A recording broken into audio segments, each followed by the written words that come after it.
Dan Rather may not have always been a perfect reporter, but he was always a good one. I think he always had the right objectives in mind, the right perspective about the job of journalism, and I think the right goals. I think he is a decent human being. And so I took special note of something he wrote on Facebook the other day when he wrote, I felt a shudder down my spine yesterday watching Donald Trump's fusillade against the press. This is not a moment to be trifled with. It wasn't his first tirade, and it won't be his last.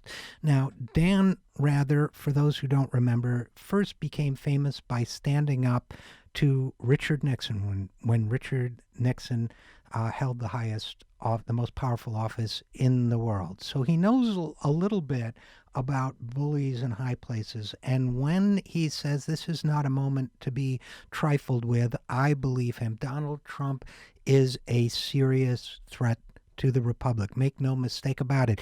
Now, I bring this up because we'll be talking a lot about journalism on this show, and because I think it is more important than ever that journalists be fearless in confronting those in power, including Donald Trump, but including the president, including anybody who exercises power. I think we have never needed journalism more than we need it at this moment. And that is why I applaud, first of all, Dan Rather for saying this about Donald Trump. I am pleased to see that there was some pushback against Trump in the media this week, that finally they are not taking everything he says at face value.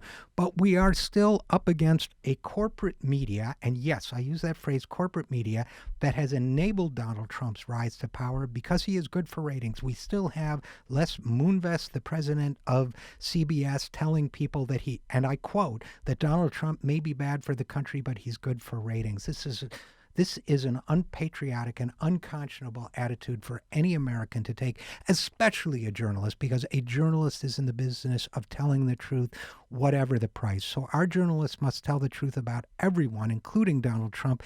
And it is my hope that the extreme positions that Donald Trump takes have finally forced the press to start telling the truth about him. It is also my hope that once they start telling the truth about a public figure, they will realize it can be done on more than one occasion, and they will start doing it and pushing back against others as well.